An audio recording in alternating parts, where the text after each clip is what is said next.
ভর্তা ভাত বাঙালির ঐতিহ্য, আর বাঙালি মানেই হরেক রকমের ভর্তা, সাথে কাঁচা মরিচ আর পেঁয়াজ। ব্যাস, পেট তো ভরবেই, সাথে মনও জুড়াবে। হাতের কাছে থাকা উপকরণ দিয়েই আপনারা বানিয়ে ফেলতে পারেন এরকম নানা ধরনের লোভনীয় ভর্তা। তো আজকে আমি বানাতে যাচ্ছি পটলের ছোলা ভর্তা।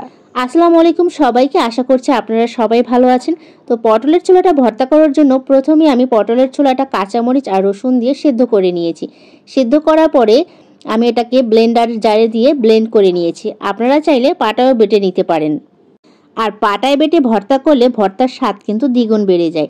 যাই হোক, এখানে কিন্তু আমি রসুন কুচি, পেঁয়াজ কুচি আর শুকনা মরিচটা ভেজে নিয়ে তারপর পটলের ছোলাটা দিয়ে দিয়েছি। এখন যতক্ষণ পর্যন্ত পানি না টানে আমি অপেক্ষা করছি। পানি টেনে আসলে এখানে আমি ধনিয়া পাতা কুচি দিয়ে তারপর এটাকে আমি একটা বাটিতে পরিবেশন করব। বাটিতে পরিবেশন করার পর এটাকে কিন্তু আমি গরম গরম ভাতের সাথে খাবো। এটা খেতে কিন্তু অনেক বেশি মজা। আপনারাও চাইলে ট্রাই করতে পারেন। অনেকেই খেয়েছেন, যারা না খেয়েছেন তারা অবশ্যই এটা ট্রাই করবেন। আজকে এই পর্যন্তই। আল্লাহ হাফেজ।